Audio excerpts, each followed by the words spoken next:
1982ல கையில 5 பைசா கூட இல்லாம அடுத்து என்ன தொழில் செஞ்சு சம்பாதிக்கிறதுன்னு கூட தெரியாம இருந்த ஒருத்தர், அப்படியான காலத்துல அடுத்து வாழ்க்கையில என்ன செய்யறதுன்னு கூட தெரியாம இருந்த ஹர்ஷத் மேத்தா அப்படிங்கிற குஜராத்காரர் ஷேர் மார்க்கெட்ல வேலைக்கு சேர்றாரு. பங்கு சந்தை எப்படி இயங்குது அப்படிங்கறத மெல்ல மெல்ல கத்துக்கிறாரு.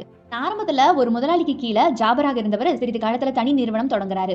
எந்த பங்கு எப்ப ஏறணும் எப்ப இறங்கணும்னு சொல்லிட்டு சிலர் முடிவு செய்யறத கவனிக்கிறாரு. ஒரு நிறுவனம் தம்முடைய பொருட்களுடைய விலையை கூட்டும் போது ஆட்டோமேட்டிக்கா அது விற்பனையாகும் விகிதம் குறைஞ்சு போயிடும். அப்ப பங்கு சந்தையில மதிப்பும் குறையும். நாம அதே பங்குகளை அதிக அளவு விலைக்கு வாங்கி வச்சிருந்தா அடுத்த விலை குறையும் போது நமக்கு நஷ்டமாகும்.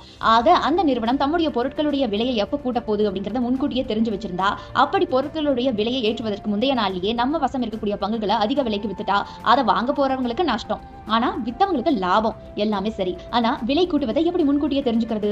அங்கதான் மோசடி ஆரம்பிச்சிருக்கு. ஒரு குறிப்பிட்ட நிறுவனத்துல பெரிய பதவியை வகிக்கக்கூடிய ஒருவரை கைக்குள்ள போட்டுக்கிட்டா நிறுவனம் எப்போ என்ன முக்கிய முடிவை எடுத்தாலும் முன்கூட்டியே தகவல் வந்துடும். அதற்கேற்ப பங்குகளை வாங்கலாம், விற்கலாம், லாபம் பார்க்கலாம். இது மட்டும் இல்ல, ஒருவேளை அந்த நிறுவனத்துல வேலை நிறுத்தம் நடக்க போகிறது அப்படிங்கறதையும் முன்கூட்டியே தெரிஞ்சுக்கிட்டா அங்க தயாரிப்பு நடக்காத பட்சத்துல நிச்சயம் விற்பனையும் தானாக குறையும் இல்லையா? அதை தெரிஞ்சுக்க முடியும். அடுத்த லெவல் மோசடியை பார்ப்போமா? உண்மையில உற்பத்தி எதுவுமே செய்யாம ஒரு தொழிலாளி கூட வேலை செய்யாத பட்சத்துக்கு 10க்கு 10 வாடகை அறையை பிடிச்சு அதை ஒரு நிறுவனமா பதிவு செஞ்சு அதன் பெயர்ல சில 100 ஷேர்களை ஒருவர் வாங்குறாரு. அடுத்த 10 நாட்கள்ல அந்த பங்குகளுடைய மதிப்பு கூடுது. தொடர்ச்சியாக அந்த பங்குகள் அதிகமா விற்கப்படுது. பங்குகளுடைய விலையும் நிதானமாக ஏறுது. ஏதோ புது நிறுவனம் மாதிரியான ஆர்வம் மற்றவர்கள் மத்தியில நிலவ ஆரம்பிக்குது.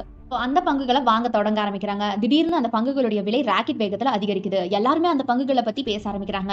அதன் விலை உச்சத்துல இருக்கும்போது ஒருத்தர் மட்டும் தன்வசம் இருக்கக்கூடிய அந்த பங்குகளை மொத்தமா விற்கிறாரு.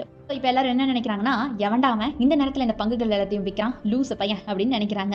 மறுநாள்ல இருந்து அந்த நிறுவன பங்குகளுடைய விலை குறைய ஆரம்பிக்குது. கடைசியில ஏறியதை விட வேகமா இறங்கி ஜீரோவுக்கு வருது.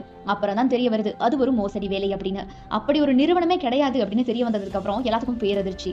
இப்போ ஒரு நிறுவனத்தை வேலைக்கு விண்ணப்பிப்பதற்கு முன்னாடி இணையம் வழியா வந்து அந்த நிறுவனத்தை ஆதி முதல் அந்த வரைக்கும் நம்மளால அலசி பார்த்துட முடியும். கூகுள் இருக்கு நம்ம கையில.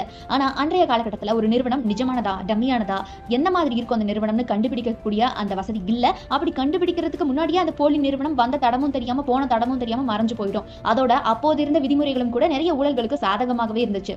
எல்லா இடத்துலயும் புரோக்கர்களுடைய ராஜ்யம் தான். எல்லா ஓட்டைகளையும் ஹர்ஷத் மேத்தா பக்காவாக பயன்படுத்தினாரு. 2 வருடங்கள்ல கோடி கோடியா பணம் குவிச்சாரு. அவர் எந்த ஷேரை வாங்க சொல்றாரோ அதன் விலை கூடுது, எதை விற்க சொல்றாரோ அதன் விலை மறுநாளை குறையுது. மும்பை ஷேர் மார்க்கெட் மட்டுமில்ல, இந்திய ஷேர் மார்க்கெட்டுடைய ராஜாவாக வலம் வர ஆரம்பிக்கிறாரு.